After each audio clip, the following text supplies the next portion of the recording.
Hi, everybody. Erica here from In the Company of Cards with my good friend Lena from Lena Down Under. We're doing our Wednesday thing, which is Worldview 360, where we just talk about what's going on in the world. Hi, Lena. And try and hold on to our hats Yeah, try because and hold on to our hats. it's so tumultuous. Yes, there's a lot going on. So we thought we would start by talking about, well, I just want to say, I don't want to forget Hegseth, because we're going to be talking about the USS Abraham Lincoln. Mm-hmm. Hegseth apparently went somewhere in the heartland, again, I think gave a speech, because guess what he's trying to do? He's trying to decide whether he has a road to the presidency. Now, come on. Come on. Okay, but anyway, that's another story for maybe later on. Yeah. Hi, everybody. Welcome. So we've got Australia here. We have California here. Texas, hot Texas. Woo, hot Texas. Oh, God. Yes, he was campaigning in Iowa. In Iowa. Come on. I mean, first of all, he had a built-in constituency, theoretically, in the military. And yet, we are. Look what he's done. So take it away, Lena. Let's talk about the USS Abraham Lincoln. Now, to a certain extent, we can safely assume, will be the fall guy for this disaster. I don't think we have to worry about Hegseth being a candidate for 2028 because he's going to be carrying this can. But with what has been happening on the Abraham Lincoln, I want to make a couple of points here. I was looking in my news feed and I saw that not the admiral of that ship, the admiral of Central Command, Brad Cooper, was interviewed, and he was saying all those stupid, cruel, out-of-touch things that Trump and the others have been saying. Oh, they've hardly been out there 5 minutes. What's wrong with them? Just suck it up, right? Meanwhile, it's the longest deployment in history. But I thought he has to be a Hegseth appointment. So I looked it up, and sure enough, he'd sacked a real admiral and put in this, promoted him to a 4-star general and put him in. And he is not up to the job. This is always the problem. Right. That's why they're not even successful dictators, these guys, because fascists have a very efficient bureaucratic machine. Right. And these guys don't. Right. But what we're seeing from the rest of the world with this, not being able to feed your troops in the modern world in this space, shows that all the money in the world, because America spends more on its military than the next 10 countries combined, and you can't get food and tampons to a ship. Yep. This is actually massively destructive for Americans. It's terrible. It's not apparently a function of money so much as logistics. Right. Like, where do we dock in order to get the supplies to them? Because where they would have been getting their supplies had been bombed by Iran. Exactly. Strategically at the beginning, and effectively brought the nation to its knees. Right. This is a terrible look. It's a terrible look, as everything is a terrible look. That's why they say everything he touches dies. Yeah. So yeah, it's awful. I've heard they had to sign NDAs. Apparently they're heading in our direction, San Diego, which is a big naval city.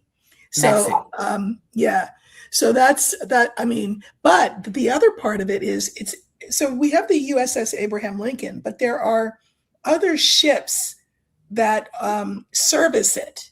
And so there's about 1,000 sailors on those ships. Yes. And there's apparently a big question because, as you can imagine, whatever the USS Abraham Lincoln is suffering, those other ships are also suffering, and there's been no contingency made yet for what will happen to those sailors on those ships. So it's totally very sloppy. So it's all very well saying the Right. SS Washington or the replacement ship is fully stocked now. I'm sure it is. However, they're going to have the same issues. Right. That's right.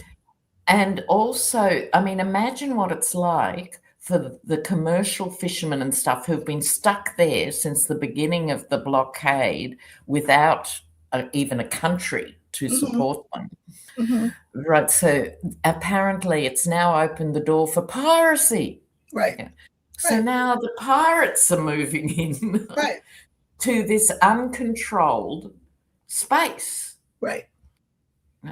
And I want to say one more thing, Erica, before we move on about the NDAs. I think that several people will speak up anyway. When I say several, it's because very few people want to be the one to stick their neck out first. That's just how human nature is. So I think there'll be a few who'll speak anyway. What are you going to do? Throw me in the brig, right? Like there'll be those. But the majority will be under NDAs.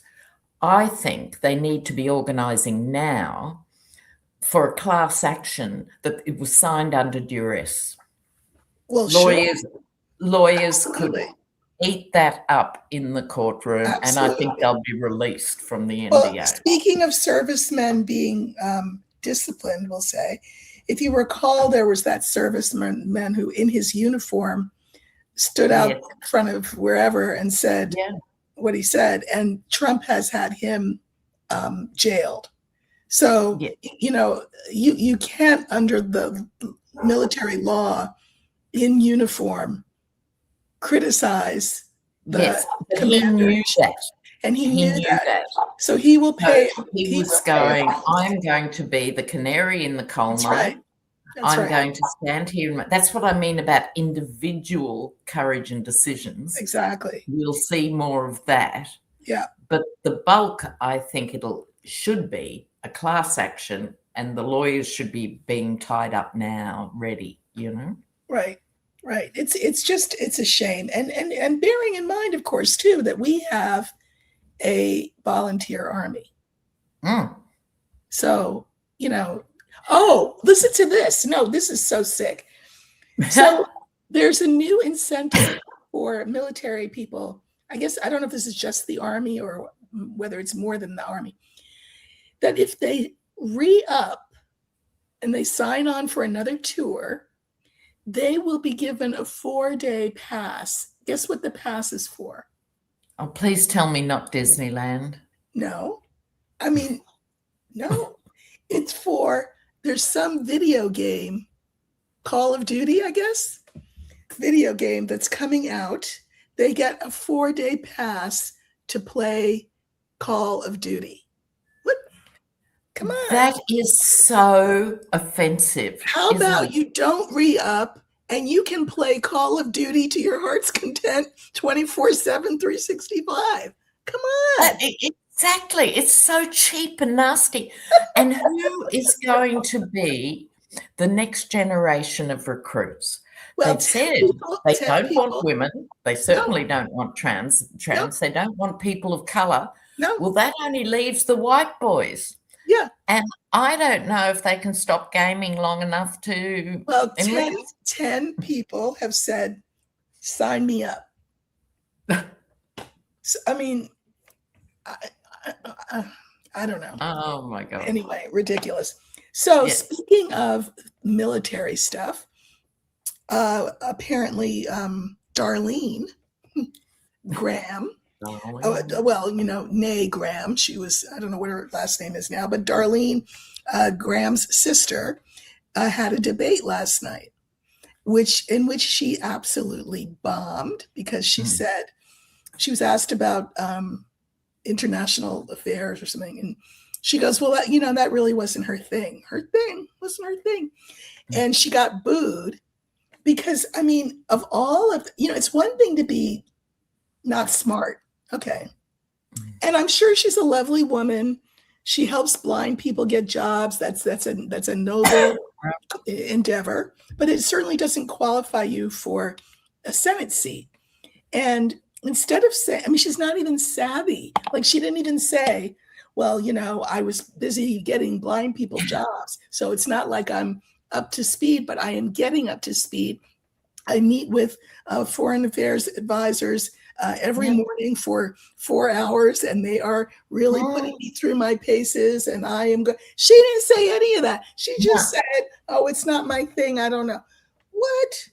So I wonder how many others too, if they were honest, wouldn't know any more than she does. No, that's true. But at least play the political game and say the right thing. I mean, it's clear that she's being asked because she will be a rubber stamp for whatever her brother wanted. I also think her ego was puffed up at the idea of being a senator. And I think I'm glad that there's a challenger. Not that the challenger will be any better, by the way, Republican challenger. No, imagine. But I just thought, God, you didn't even try. You didn't even try. Yes. So, and Graham had a lot to do with foreign affairs and military and all. She did say, I'm for the military. Okay, you and everybody else. So what? Yeah, it's like saying I support families. Yes, right. It's a meaningless statement. The world supports them. Exactly. So now the other thing that has, I think, gotten way more press than I would have thought that it would. I'm not going to say that it should, but more than I thought that it would, is the human Binky, the human printer, Natalie Harp. And the reason I think that everybody's all worked up is I think that the Republicans are worked up because she is the only one who has his ear. I think Susie Weil, his chief of staff, can't get in between them. I hear Laura Loomer has befriended Natalie Harp because, of course, if you're friends with Natalie, then you have the felon's ear. So that's very interesting. Her brother came out and said that she was they were homeschooled, and she believed the mother's poisonous indoctrination, which included things like slavery wasn't bad at all, because everybody had them, so what's the problem? Also, America is the best country in the world. It should rule everything. So she's a chip off the mother's block. I don't know if everybody knows why she's got this thing for the felon. And the reason that I've heard is that she had cancer. There were certain drugs that were unavailable, and he made these drugs available. And so he is her God. He saved her life. That is how messianic her devotion to him is. And on the one hand, it's weird, of course, like it's weird and sort of prurient interest. But, she's also the one who gives him the memes that he puts out on his Truth Social thing, all that ugliness of poo being rained down on people's heads, and the Obamas as apes. That's Natalie doing that. He doesn't know how to get all that stuff from one place into his. No, that's right. She's the one. She has 24-hour access. I will say, I heard also that he suggested that she dress more and do her hair more like Ivanka. And we all know what that's about. I do not think that, SEX is involved at all, only because I think he is not able. But I think it's something more than that. I think it is a deep psychological need that she fills because she is always there. It's love beyond, it's devotion, it's slavish devotion. Yes, and her brother also said she's always had this thing for presidents, any of them. Oh, And interesting. that when their father died, she transferred a big daddy fixation onto him. And to me, that explains everything. Yes. Yes. Now, we know that there are spies in the camp. How do we know? Because how do we know that she slept in the locker room of the of Bedminster when they wouldn't give her a room? They thought if they didn't give her a room, she'd back off. No, she No. stayed in the woman's locker room for like 6 months, slept on like a bench, or may hope she had a sleeping bag or something. So how do we know? Somebody ratted her out. Also, how do you? I don't know if you saw the letter. There's a letter that was recently made public, saying that just basically how she adores him, and just I don't even know. It was just, where did the letter come from? Somebody on the inside is letting that information out. Oh, totally. And Michael Wolff still has a non-stop stream of, insider gossip. You know what? I have so little respect for Michael Wolff. Why? Oh, Because you have information that is of national significance, and he sat on it. and he continues to sit on a ton of it. And he sits there and he does his YouTubes with his legs crossed in his gorgeous house.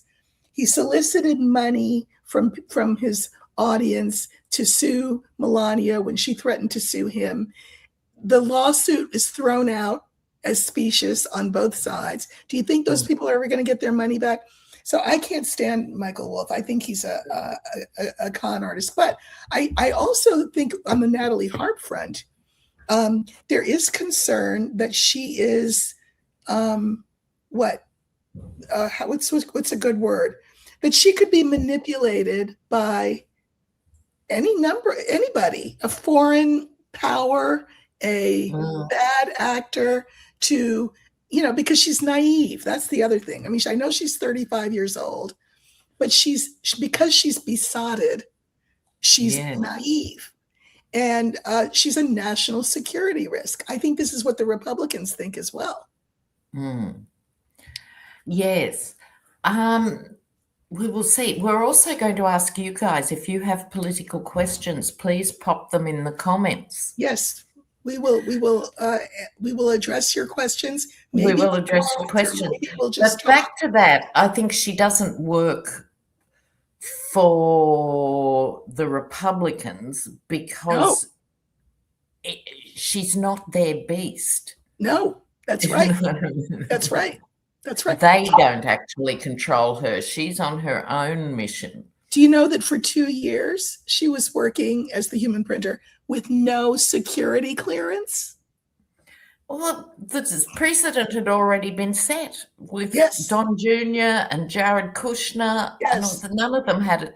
So that ship has sailed. Yep. The notion that the greatest, most powerful administration in the world should be actually run by nobodies with no commitment to the fundamentals of behavior, let alone law. Exactly. So somebody's asking, do I think she's a honeypot? Well, that's kind of if she's not already, I think she could be. I think she could be. So there's that. Somebody asked, where's Melania? Melania is probably sending Harp thank you notes. Oh, yeah. I don't think for a minute she's jealous. She would just roll, the fake eyelashes and just go, you're welcome, hon. Right. But I do think Melania is very worried about being subpoenaed with the BBC lawsuit. She should be. She should be. As should her baby boy, Barron. Did you know what I found out? I think I said this on the video, either that or in my Substack. I read an article about the Tate brothers, and it was an interview with a woman who had been their publicist. She was from Romania and worked for them, but for a while, but then they were very difficult to work for because they wouldn't do the things that she was telling them they needed to do in order to get good publicity. But come to find out, do you know the Tate brothers, racist, rabid, women-hating people? Did you know that they're Black? Yes, I did. I had no idea. Okay, well, if you knew, I didn't know, but you knew. So, I mean, I guess that means that the Trumps know and they don't care. No, they can pass as having a suntan, and that's all that matters in the world of these people, right? If they were significantly more visibly Black, the whole trajectory of this story would be different. Yeah. And they've been able to just fly under that radar. I was like, what? I would say revoke their Black cards, but they'd turn those in a long time ago, I'm sure. Yeah, they don't want it. Just diving back to the bizarre Natalie Harp again, someone in the comments here has suggested it's a fatal attraction scenario. And Rick Wilson's gone on the record as saying, keep your pet rabbits away from Natalie. There is something about the look in her eye. I think if, for example, you know how he likes to throw people away. If he ever, she's obsessed and mentally ill. If he ever said, you know what, hit the road, Natalie, I think she'd turn him into the rabbit in the pot. Yeah. And I think this has happened. Oh, someone in the comments says, why do you think Andrew shaves his Exactly. When I looked at them, I'm like, that's why they cut their hair off. Oh my gosh. Yes. Oh, these ghastly people. It's ghastly absolutely taxing. Coming up with adjectives for how bad they are is a full-time job. I know, but I think I'm getting some satisfaction that Melania is worried about being subpoenaed. Barron will be subpoenaed as well. This is what comes of suing the BBC for something that they did that was not wrong. I mean, come on. So I look forward to that. I look forward to seeing what comes of that. All right, what else is there? There's so much. So Harry and Meghan are decamping and moving by September back to the UK. Their children will be enrolled in school in the UK. They're keeping their Montecito, California home and also their Portugal home, but they will be based, be based in the UK. And you said what I thought when we talked about this before we went live, which is, well, I don't know, is that a good idea? I had read on the two of them last week, or read on the whole situation last week. I didn't see the move, but I did see a sort of a rapprochement. How do you say that in English? I act like I'm cute, like when I say that. But you know, how you say bridge building? Yeah, thank you. That there would be a bridge, but that I saw that it was more kabuki theater than anything. It was for the sake of Charles, who is ill, and that it would not last once Charles is no longer there. Now, apparently, Harry and Meghan will have no official role. The place where they're living is apparently not a royal property, which is interesting. Oh, poor pets. Yeah, poor thing. I worry for the children going to school. I hope that the cousins all get to meet each other and that it is one big happy family. But I don't know. I think this is all temporary and theater for Charles's sake, which I think is, I understand that. I think that's noble. But I cannot see William or Kate welcoming them back in, even to the Christmas lunch. Just saying. Yes, I think so. And I think people who know me over the years know I'm passionately against the royals and the whole notion of monarchy Mhm. and being born to rule. Everything about it I find massively offensive. It is. So I'm saying this in quite a cold-blooded way, that I think he blew it when he did the book tour Yep. and everything else, because it's very un-British to wash your dirty laundry, in such a public way.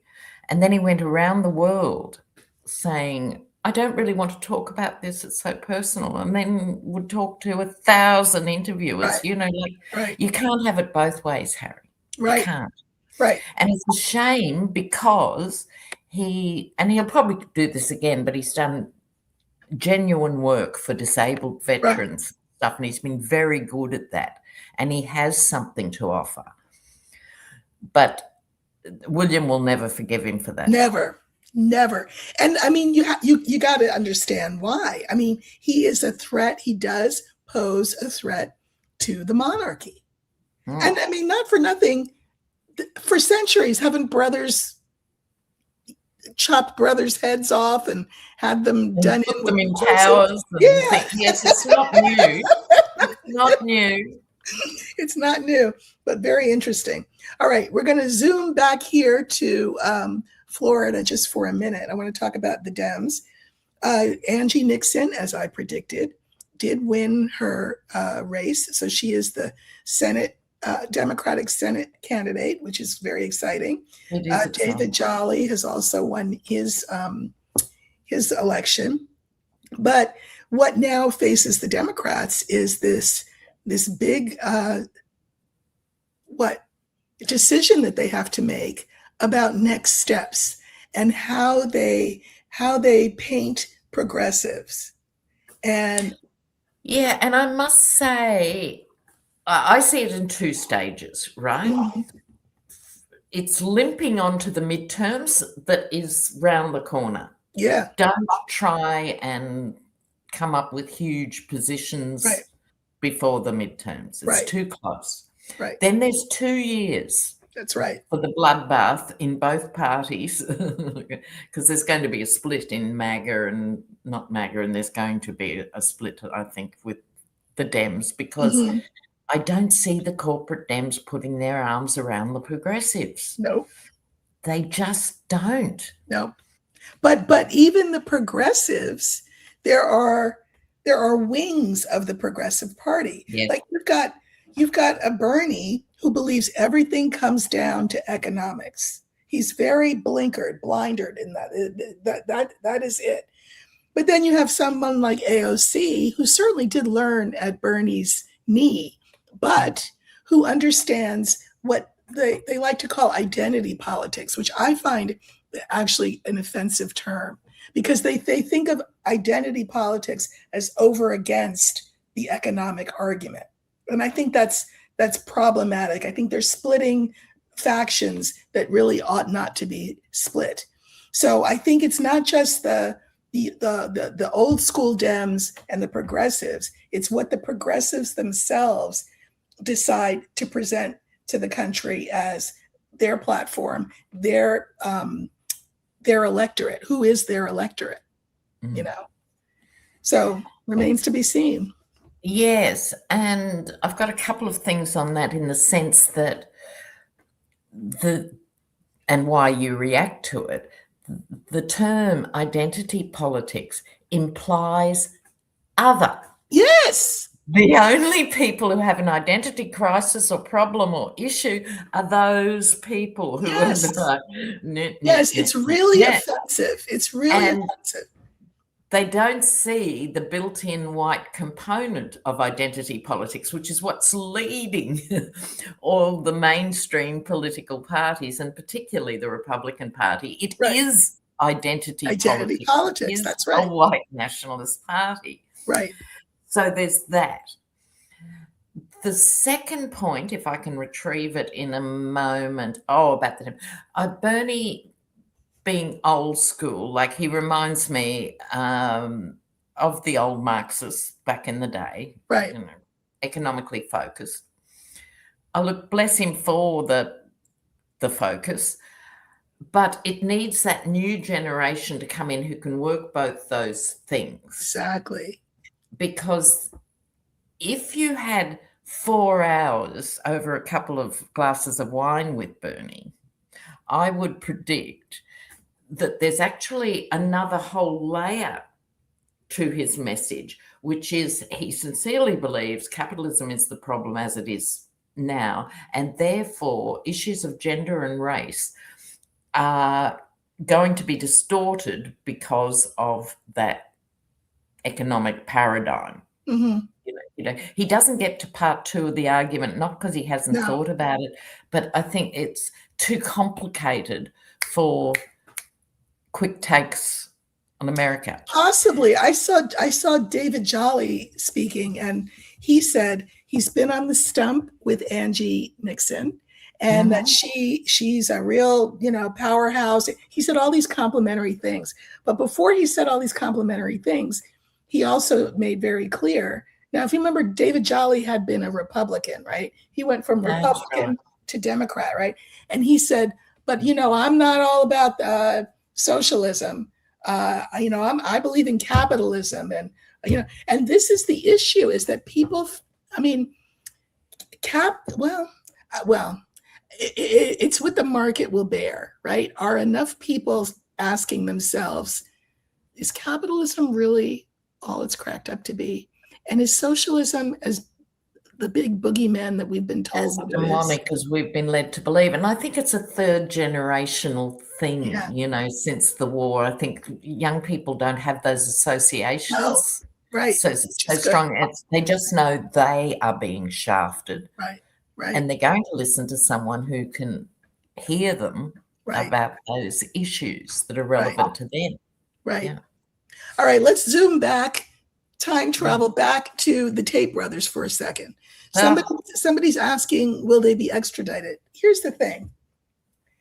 There was a little bit of a flap last week that turned into nothing, but they have a lawyer who is quite, he would do well as a mafia lawyer. He's that kind of guy. Is he even a lawyer? Exactly. Is he even qualified? Do go on. Yeah, he's not impressive. He's a blowhard, among other things. But so people misunderstood, maybe. I don't know if they misheard or whether he cleaned it up really quick, that he was threatening the president. In other words, my clients should have been out Thursday, and then they didn't get out. They didn't get out of jail. So next week, meaning this week, apparently there's another hearing. And if they don't get out, what he said was, I'm gonna take this issue all the way to the White House. Well, first of all, does he not? First of all, the White House already knows. Yeah, I don't think it's news. Exactly. This is not news. And what I read when they first got taken into custody, I was like, I wanted to know, is he gonna spring them? And I read again on it the other day, and I just think he's gonna sit on it for as long as he possibly can. The problem is he really is between the devil and the deep blue sea. If he lets them free, well, first of all, they'll disappear. Yeah. Okay. So now, and then you let these two guys free. That's not a good look when you're trying to say you're not guilty of Epstein stuff. So, okay. But if he extradites them, if he lets the UK have them, what will they do in return? Like, what do they know about him, about Barron, about Trump Jr.? All of it. But I think we're in a post-scandal world. Mm-hmm. Yeah. So what used to be a career ender or, something major. So this is the problem with what has Putin got on Trump? What has the Tate brothers got on Trump, etc.? It doesn't have the cachet it could have had back in the day. Then why? Everyone knows he's filthy and corrupt, so there's no more mileage. Right, but then why did the White House not take Vance's advice? And we know that Vance had his own reasons, but his advice was, let it all out. let everybody see everything and just come clean. I mean, yeah, my problem with it is extradition takes so long. And like it could be 2 years or something before we even have a decision on it. The only thing that gives me joy is their appalling lawyer, because nothing this man can stand up and produce in a courtroom is going to go in their favour. He's such an aggressive, nasty Neanderthal. You know, he's the worst of the worst. But I thought with extradition that whether or not they're extradited depends on is a judgment for a decision that the State Department makes, which of course is Marco.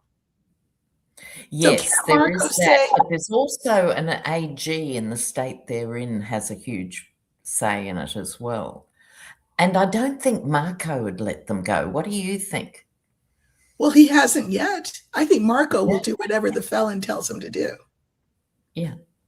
But at the same time, because he's positioning for 2028, I don't think he wants to be saddled with letting the Tate brothers go.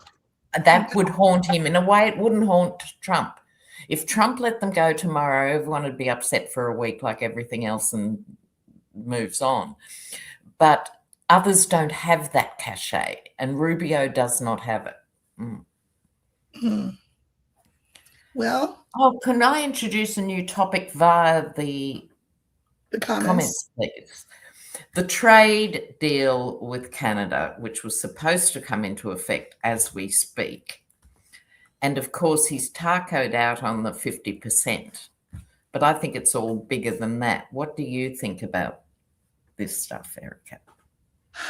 I don't know what I think. I think, again, he blows with the wind.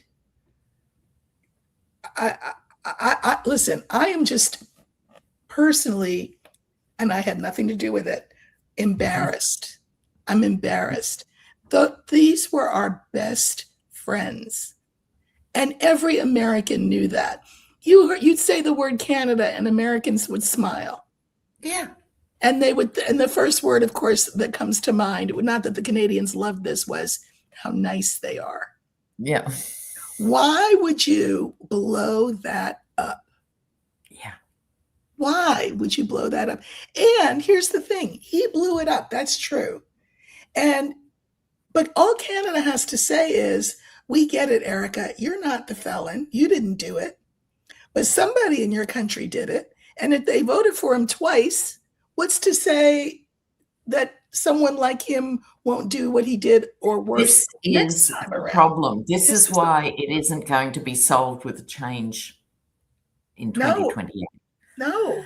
And I'm not sure most Americans appreciate how deep this is running. It's so bad. It's hard. And this is where Trump's hubris and his bombastic nature is just, we don't need anything from Canada.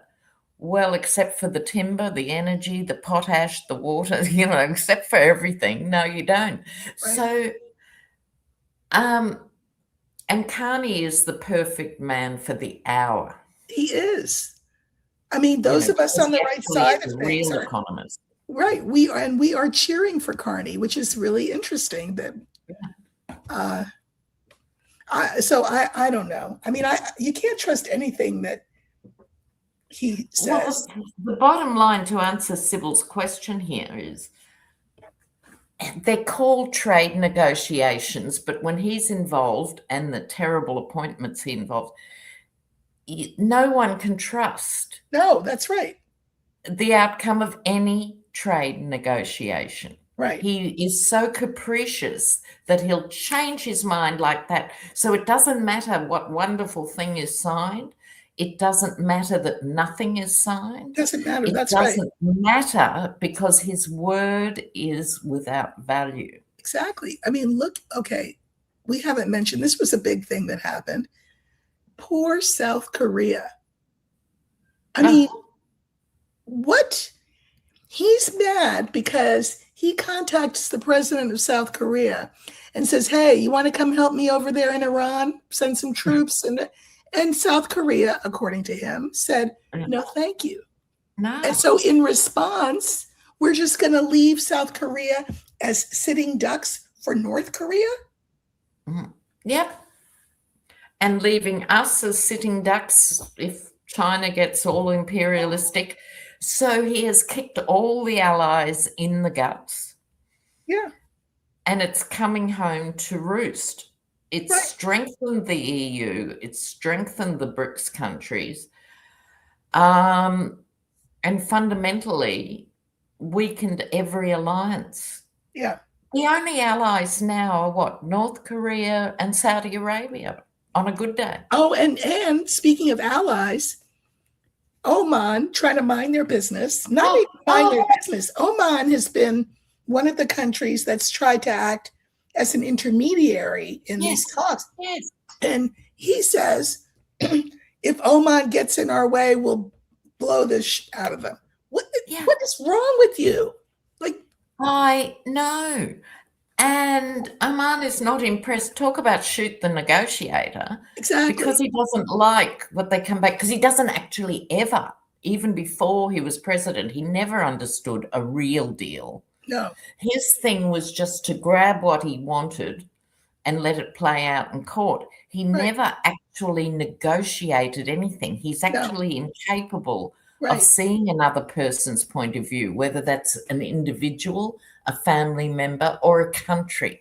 He hasn't actually got the mechanisms in his brain and his soul to make a proper deal, give and take, negotiate. He can't do it. Well, and then his son-in-law, who along with Witkoff is in charge of this, says publicly that the talks are going well. And then Trump comes along right behind him, stabs him in the back. I don't like what's going on. I don't like it.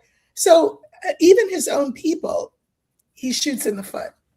But the Middle East, as a collective of countries, is not going to forgive America for the fact they called the top of the Iranian leadership into talks and then killed them on the way home. Mm-hmm. That is not done in the modern world. No. It's shocking. It's absolute, and it sort of got glossed over, but they're not going to forget it in the Middle East. Right? No, they're not. I'm just looking at the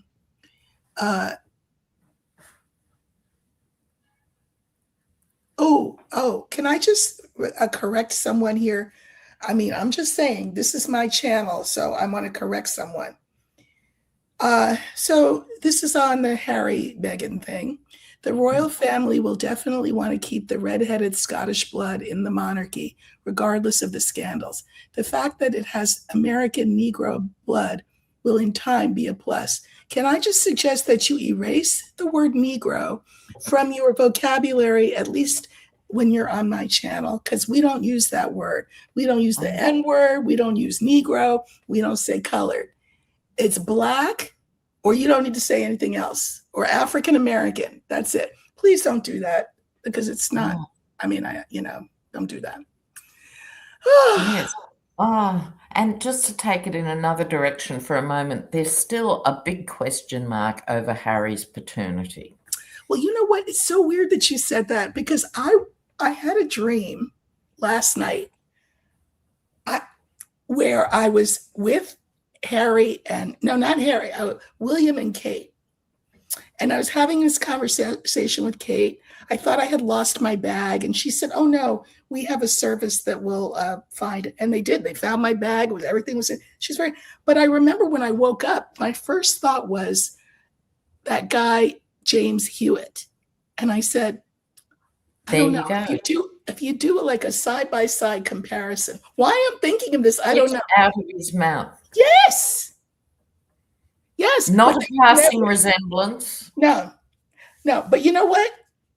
Now that they're coming back, I can see people trying to, I don't know, get a straw DNA, or a glass or something that he drank from. Yeah. Oh, It will be very interesting going forward. it will. It will. Who was the royal that spoke of having a black child when he was speaking of it? That apparently who was that? I don't know. I'm sure they were all concerned about what the kids were going to look like when they came out. But anyway, it'll be very interesting to see what happens. So people are talking about this guy. He's a congressman, I think, who was found on video to be going through a constituent's mailbox. It's so tacky. With his butt in the air going through the mailbox. I mean, no. I mean, you laugh so you don't cry, right? I mean, yes. I don't know. Byron Donalds, he's another interesting one. So he's a Florida one. He won. He's black. He's Trump's guy. However, in his acceptance speech, or his victory speech, whatever, he did not mention the felon at all. That said, he can really out-felon the felon. So Florida is going to be an interesting state to watch. Sorry to be flying all over the place, but I'm just comments and we'll make a proper list next week. Yes. Okay.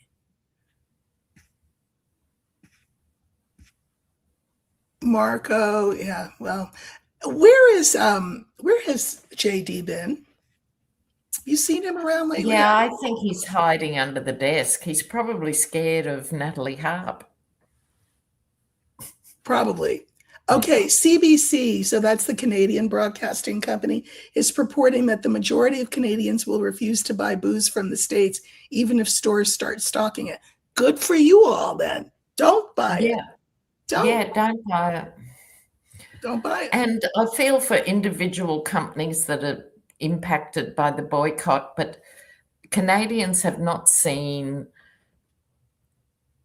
such an attack on their sovereignty and on their economy as well, and they're left no choice. And what about, who was it that said, some trade minister or something from the US side said, and they better not think they can retaliate.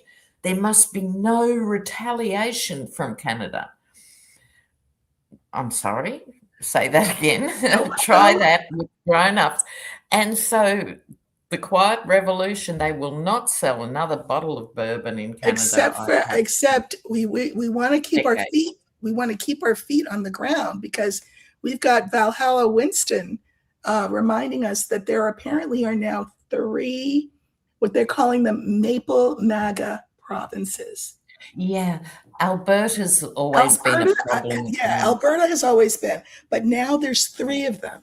So that's disturbing. Somebody's wrote, we get lots of Canadians here in Phoenix for our winters. I wonder if they're coming this year. I think that there's already been quite a drop in visits from Canadians. Like they used to come here too, to San Diego, because we've got beautiful weather all the time, and that's not happening. They didn't come last winter, and I don't think they'll be coming this winter as well. Here's a question. What will happen to the MAGA movement after he's gone? Will it remain the Republican Party? What do you think, Lena? Well, I think it's fading. What's happening is, I think some people are actually upset and have joined the dots, realize they've been used and abused, and they are consciously leaving MAGA. But that's only a tiny percent. I think there's more in the camp that would be, and we know the Trump merch stores are going broke and having to close their doors. Now, that's a combination of people not having money, but there's also, speaking of boycotts, a choice going on there. Right. So I think that's a bigger group, right, who are just silent. They've taken the stickers off the car maybe and off the fridge, but they're not admitting anything to anyone. So that's them. And then I think it's like ice melting in a glass. Just as the DSA has gained momentum, MAGA in and of itself is weakening It's to such diminished. an extent. They will not be an asset to the GOP, let alone the whip hand. Right. They will not be an asset. So I think we're entering new territory. What do you think? I agree. I think, as you said earlier, there will be a schism in each party. Yes. And so there'll be sort of four choices on the menu from which to choose. But I will say, and I mean, I'm not trying to beat a dead horse, but I do want to talk just for a split second about all of these deaths. There have been more since you and I spoke last week of Black people being found hanging from trees with their feet touching the ground. Now, why am I making a big thing about their feet touching the ground? Because it's instinct. Let's say you want to hang yourself. Okay, you do the whatever, and then you pick your feet up. Instinct, the minute you choke, is going to be to put your feet down. So this is not, these people are not doing it to themselves.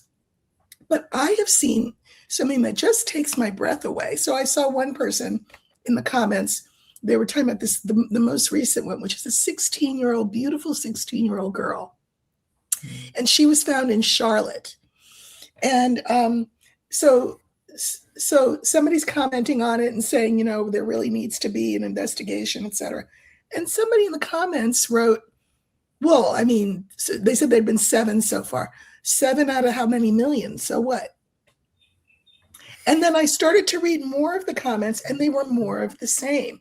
So, much as we would like to think that people have been chastened by the events of the last decade, seeing the error of their ways, want to be a more perfect union in the best way possible.